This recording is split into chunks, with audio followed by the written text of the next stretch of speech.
Et on vient de parler de la première armée de la 2e DB avec à leur tête le général Delattre de Tassigny et le général Leclerc, deux grandes figures militaires qui ont marqué cette campagne de libération de l'Alsace, mais aussi deux grands rivaux. Marie Henneman, Arnaud Rapp, Guillaume Bertrand.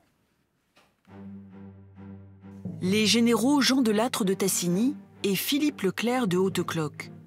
Deux figures, deux héros qui ont marqué à jamais l'histoire de la libération de l'Alsace. Deux chefs de guerre au tempérament bien trempé, mais aux rivalités avérées.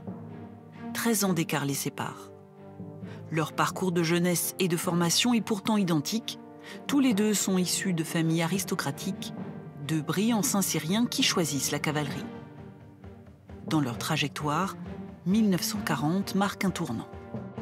Leclerc va rejoindre la France libre très vite, et donc un certain Charles de Gaulle de l'autre côté de la Manche, alors qu'un général Delattre de Tassigny, après avoir commandé brillamment une division d'infanterie en 1940, eh bien, continuera à servir le maréchal Pétain dans une forme légaliste jusqu'en 1942, avant de basculer dans une autre dimension et de servir autrement son pays.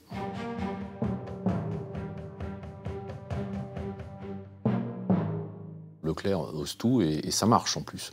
Delattre est un peu plus ancien, il ose aussi, mais il ne subit pas, selon sa fameuse formule ne pas subir. Il est plus fin, peut-être plus stratège et plus politique d'un autre côté. Et donc l'un comme l'autre vont jouer un petit peu leur partition, mais auprès de leurs hommes, ce sont des vraies références. Général d'armée 5 étoiles, Delattre commande plus de 100 000 hommes. Leclerc, général de division 3 étoiles, 15 000 hommes. Après leur débarquement respectif en Normandie et en Provence, entre les deux, c'est la course pour libérer l'Alsace. Delattre délivre Mulhouse, mais c'est Leclerc qui fonce sur Strasbourg et tient le serment de Couffra. Les deux chefs affichent des stratégies différentes. Leclerc reprochera à Delattre de ne pas savoir, je mets des guillemets, utiliser ces deux divisions blindées dans les combats en particulier du sud de l'Alsace et les combats de la poche de Colmar, alors que lui, avec sa seule division blindée, il a libéré Paris, il a libéré Strasbourg.